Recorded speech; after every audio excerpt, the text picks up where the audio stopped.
오늘 주님께서 주신 말씀은 로마서 15장 14절에서 21절까지 말씀입니다.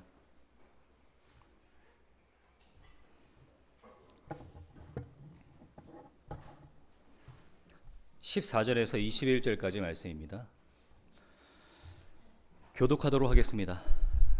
내 형제들아, 너희가 스스로 선함이 가득하고 모든 지식에 차서 능히 서로 권하는 자임을 나도 확신하노라.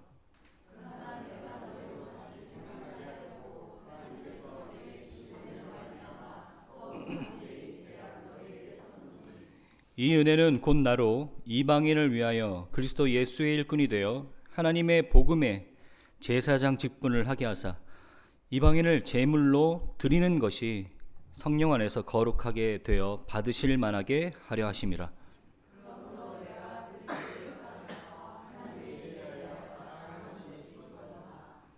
그리스도께서 이방인들을 순종하게 하기 위하여 나를 통하여 역사하신 것 외에는 내가 감히 말하지 아니하노라. 그 일은 말과 행위로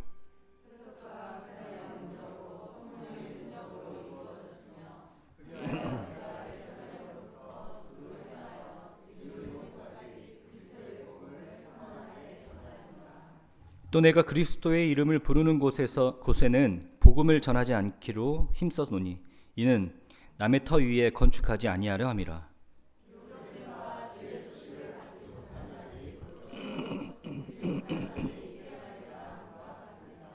아멘.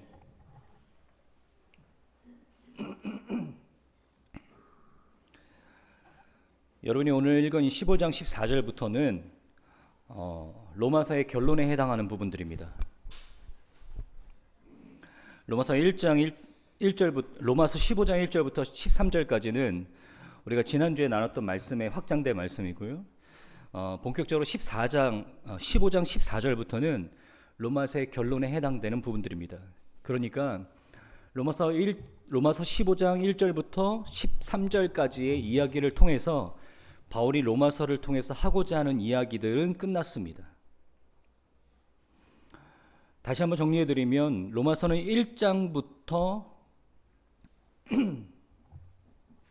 11장까지 복음의 이론에 대해서 이야기해줬고 12장부터 15장 13절까지는 그 복음의 실전에 대한 이야기를, 그래서 우리가 어떻게 살아야 되는지에 대해서 이야기했습니다.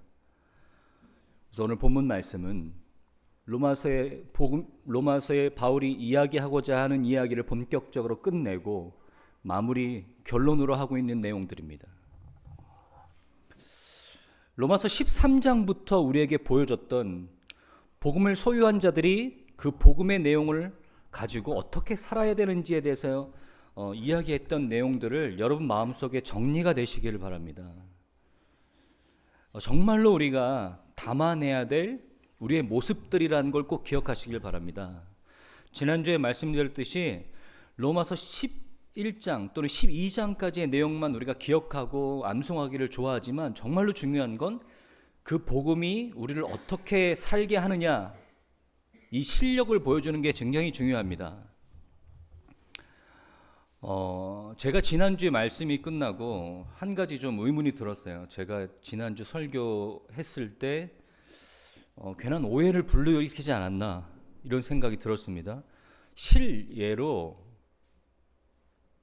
한 3일 전에 저희 사모가 부서 체육대회를 하고 회식을 했답니다. 그래서 회식이 있었는데 자기 동기가 어떤 잘못으로 인해서, 제 동기의 잘못이 이제 그 사모한테까지 흘러나온 겁니다. 그래서 그 부장이 그 동기의 잘못을 이제 도매로 이제 그 사모에게 이렇게 질책하는 과정에서 부장이 이제 술이 취했어요.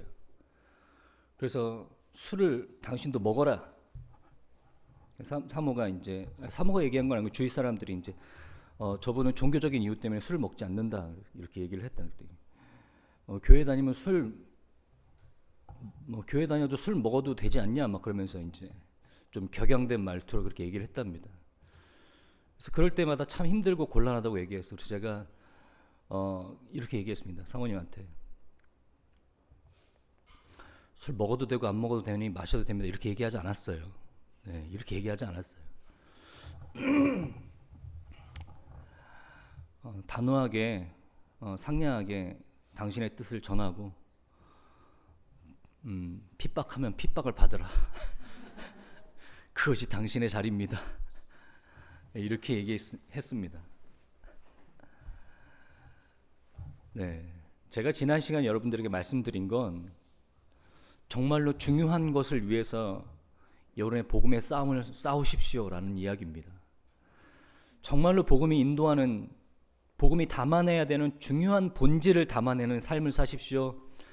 여러분의 신앙을 고작 제사 안 지내고 술, 담배 안 하는 걸로 설명하지 마시고 정말로 중요한 것에 여러분의 신앙을 담아내십시오. 이렇게 말씀드린 겁니다. 오해하시는 분 있으실까 봐. 제가 지난번에 40분 넘게 설교했더라고요. 중간만 듣고 마지막 안 들으시면 오해하실 수 있습니다. 때로는 우리는 이 정확한 답을 내려야 될 때가 있습니다. 우리가 시험을 보는 이유가 그렇죠. 요즘 애들은 시험 안 보는 것 같은데 우리는 때 되면 중간고사, 기말고사 받습니다. 그러면 우리는 문제에 정확한 답을 내야 됩니다. 그것이 우리의 실력입니다. 그렇죠? 우리의 실력을 평가했습니다. 근데 우리가 때때로 우리에게 문제가 주어졌을 때 우리가 내놓는 답이 곧 우리의 실력인데 우리가 내놓는 답이 엉뚱하게 답을 내놓을 때가 있습니다. 저는 이렇게 생각합니다. 저희 코로나가 저희 한국 사회와 교회에 강풍이 불었습니다. 사실 이해하기 힘든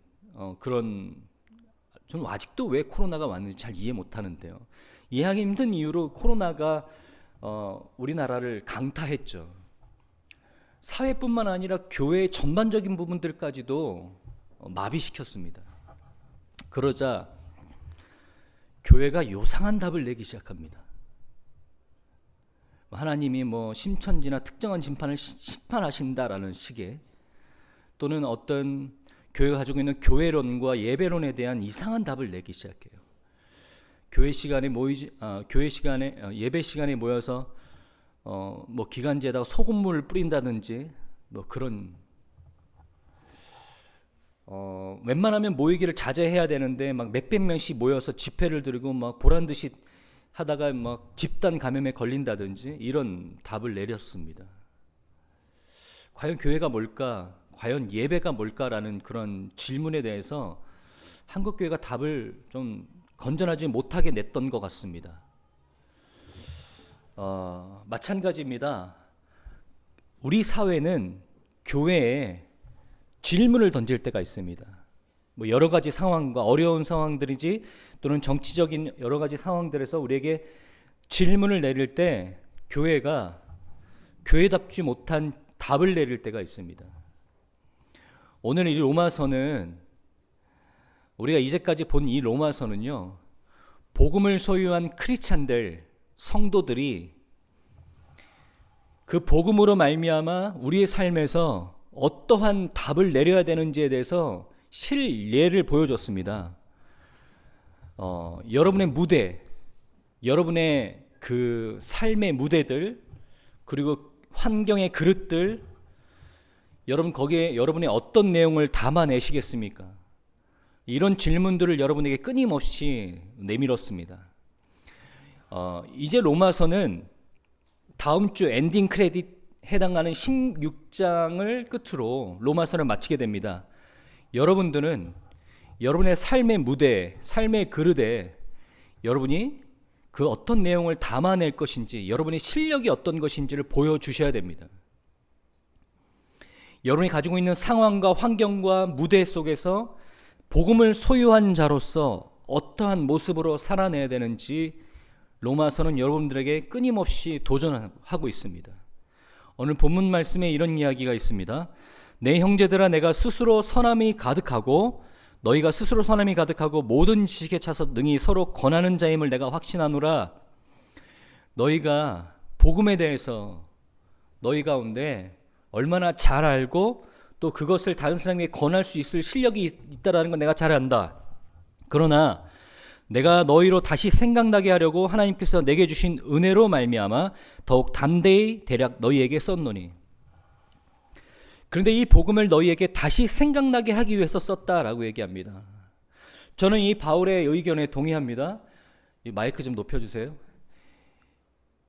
복음을 설교할 때, 교회가 왜 어떻게 복음을 설교해야 되냐라고 이야기할 때, 여기 우리가 복음을 잘 모르니 우리에게 복음을 소개해야 될 때도 복음을 이야기하지만, 복음을 알고 있는 우리들도 때때로 복음을 계속해서 다시 한번 상기시킬 필요가 있습니다.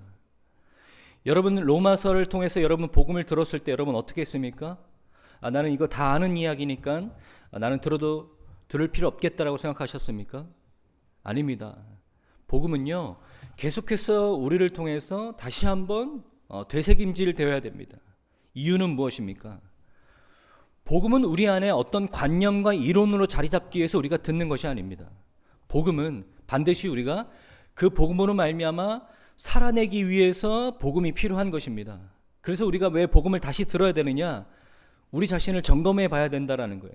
내가 내 삶 속에서 복음으로 말미암아 살고 있는지를 계속해서 우리 자신을 되돌아봐야 됩니다. 어디서요? 관계에서요. 가정에서요. 회사에서. 우리가 맺는 모든 컨텍스트, 이 무대 속에서 나는 복음으로 말미암아 살고 있는지 여러분 자신을 계속해서 되돌아보셔야 됩니다. 하나님께서 우리에게 묻습니다. 당신은 복음으로 말미암아 살고 있습니까? 그럼 여러분 어떤 답을 내놓고 있습니까? 어떻게 답을 내리시고 계세요? 여러분 자신을 되돌아보세요.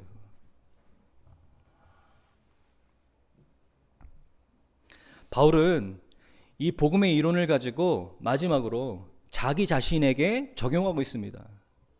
자기는 이 복음의 내용들을 어떻게 삶의 자리에서 담아내고 있는지 그 고백들을 오늘 우리에게 보여주고 있습니다.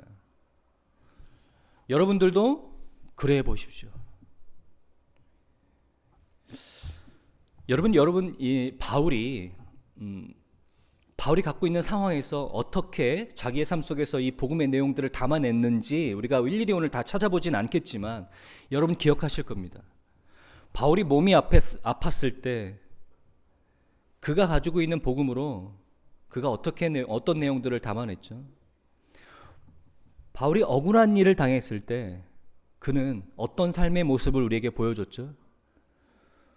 바울이 굉장히 힘든 상황 속에서 몸이 갇히고 매맞고 오해받고 재판에 넘겨지는 상황 속에서 바울은 어떤 내용을 담아냈죠?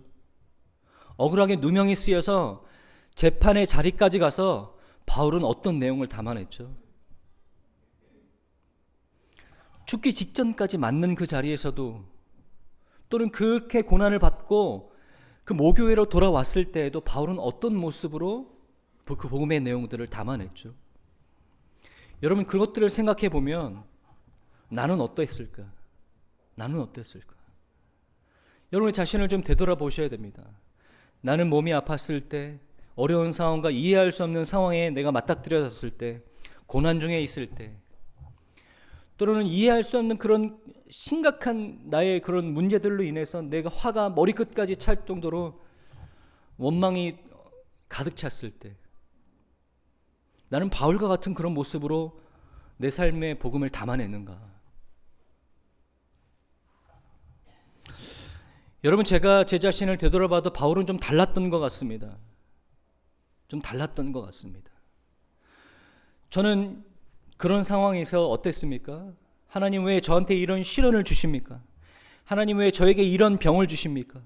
왜 이런 환경과 어려운 문제들을 주십니까? 제 앞에서 이런 것들이 해결하게 되어 주시옵소서. 해결되게 하여 주시옵소서. 병이 떠나가게 하여 주시옵소서. 어려운 상황들, 눈에 보고 싶지 않은 이 꼴보기 싫은 상황들, 이 상황들을 내 앞에서 치워 주시옵소서. 이렇게 기도했을지도 모릅니다. 그런데 바울이 로마서에 소개한 것은, 또 바울이 그의 삶 속에서 담아낸 내용들은 그렇지 않습니다. 그가 어떠한 상황에서도 하나님께서 그를 부르신, 하나님께서 그를 택하신 이유를 그의 삶 속에서 증명해내며 담아냈습니다. 여러분 우리가 보여야 될 모습도 그런 모습들입니다. 그러면 왜 그는 그렇게 그의 삶 속에서 그런 모습을 보였을까? 그의 고백 속에서 우리가 비춰볼 수 있습니다. 16절입니다. 같이 읽도록 하겠습니다. 시작. 이 은혜는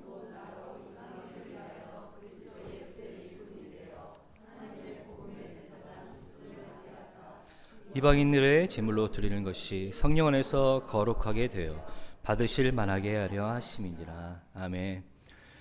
바울의 이 구원에 관한 이해는 바로 여기서 옵니다. 하나님께서 나를 택하여 주셔서 그리스도의 일꾼으로 세워서 나를 하나님의 복음의 제사장 직분을 맡게 했다라는 겁니다.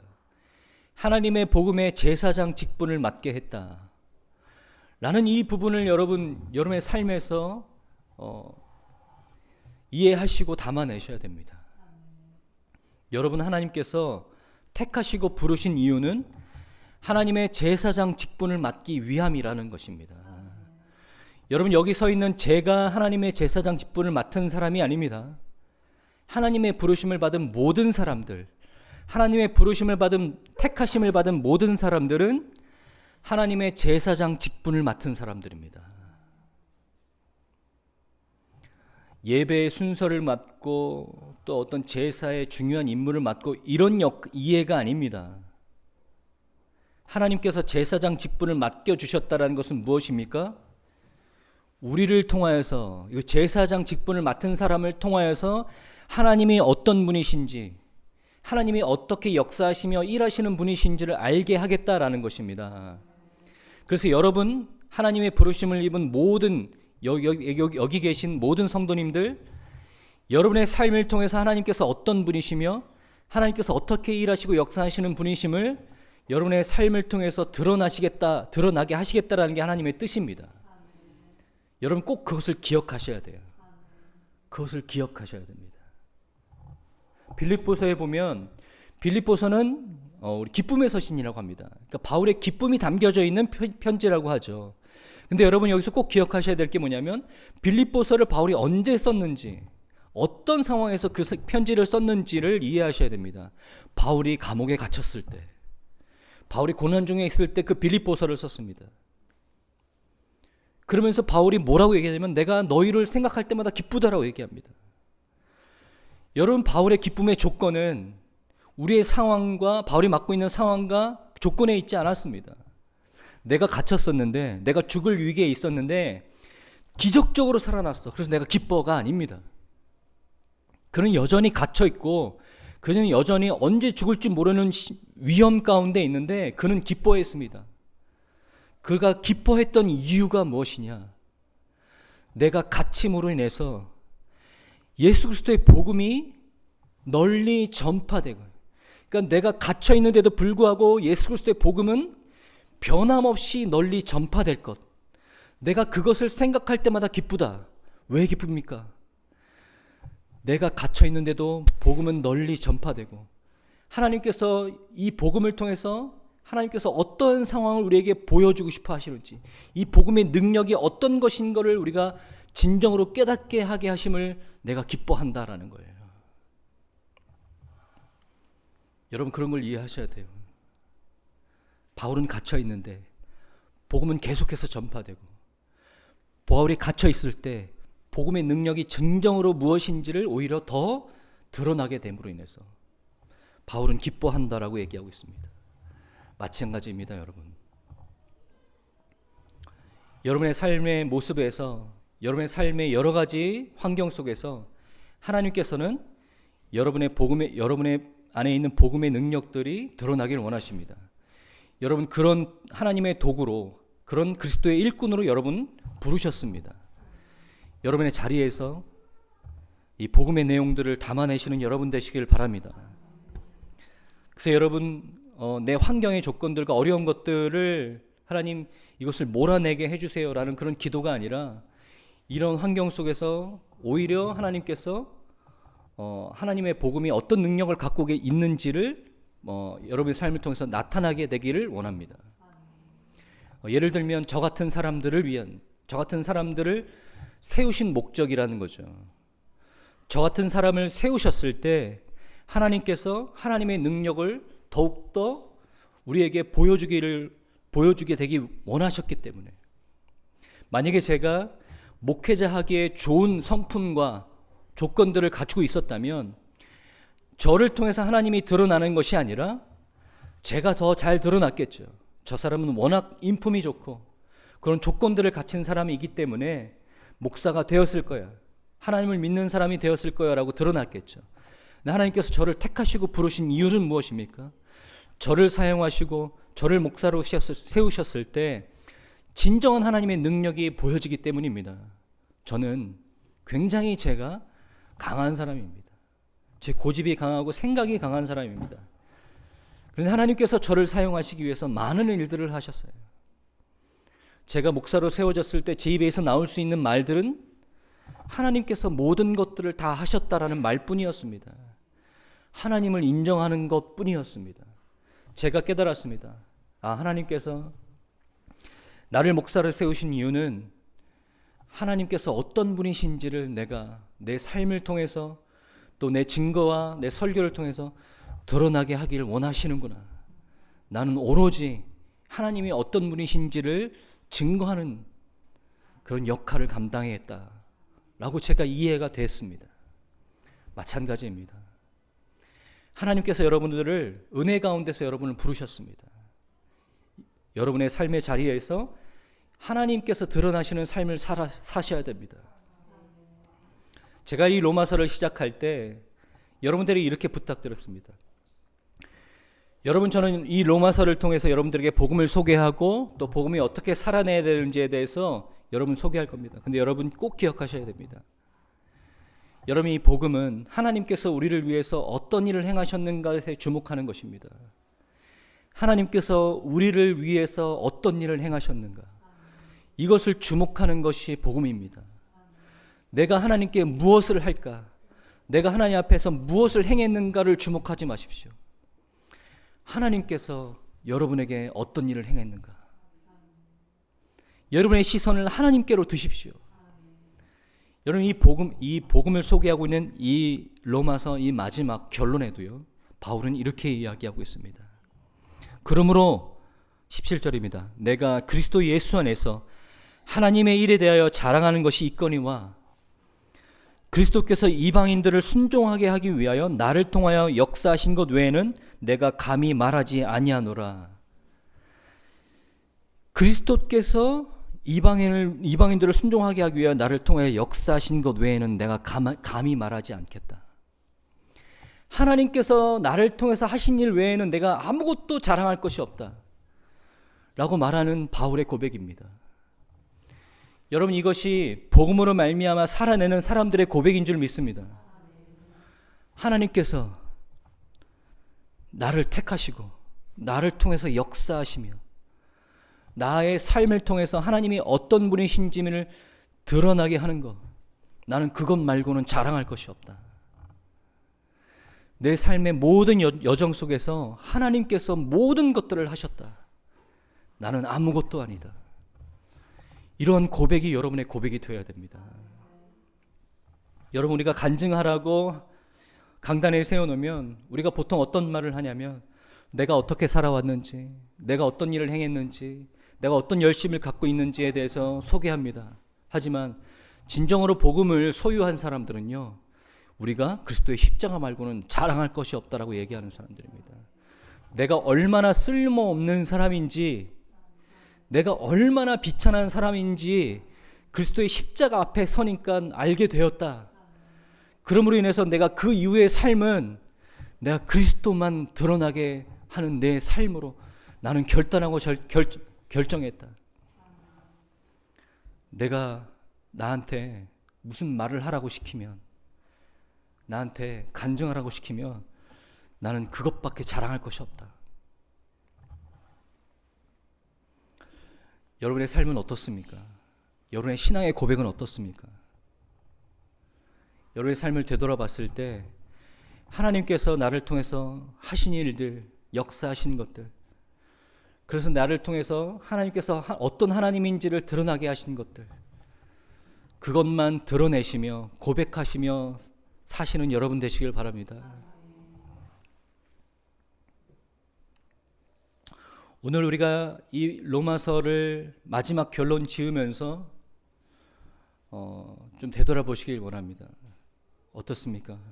나는 복음을 제대로 이해했으며 그 복음이 내 삶에서 능력으로 나타나고 있는가? 복음으로 내 삶에서 능력으로 나타나고 있다는 것은 내 삶의 자리에서 내가 세상의 무대로 나아갔을 때 내 모습 속에서 예수 그리스도가 나타나고 있는가? 내 모습 속에서 하나님께서 나를 부르신 그 목적, 그 거룩하심이 보여지고 있는가? 여러분 자신에게 마지막으로 질문해 보십시오. 나는 복음으로 말미암아 살아내고 있는가? 만약에 여러분의 복음으로 말미암아 살아내고 있는 그 모습이 좀 무너져 있거나 아니면 내가 답을 내렸는데 내 실력이 드러나 있다라고 보이십니까? 내가 좀 답을 잘못 내리고 있었구나. 내가 좀 복음으로 살아내는 실력이 부족했구나라고 하나님께서 은혜 내려주셔서 여러분들을 보게 하셨다면 여러분 꼭 마지막으로 기억하십시오. 여러분 실력을 기르셔야 됩니다. 여러분 강해지셔야 됩니다. 로마서는 이렇게 얘기하고 있지 않습니다. 여러분 하나님의 은혜를 구하십시오. 하나님의 은혜를 기억하십시오. 그 은혜는 우리가 하나님으로 말미암아 살아내라고 주신 하나님의 능력입니다. 하나님의 거룩함을 드러내라고 우리에게 주신 그 하나님의 능력입니다. 그 은혜가 우리를 그 복음의 능력으로 살아나게 합니다. 다시 한번 여러분 그 하나님의 은혜를 회복하십시오. 나 잘났다고 내가 행한 것 드러내면서 사는 신앙인이었다가 복음으로 이 로마서를 말미암아 완전 이 하나님의 말씀으로 낮아지시는 여러분 되시길 바랍니다. 나는 여전히 비천한 자이구나. 나는 내 스스로 실력을 드러낼 수 없는 자이구나. 하나님의 복음의 은혜만이 내 안에서 역사하여 하나님의 하나님 되심, 그 거룩하심을 드러내며 사는 그런 비결이구나. 바울이 우리에게 고백하는 것처럼 여러분 하나님의 은혜만 구하시며 자랑하시는 여러분 되시길 바랍니다.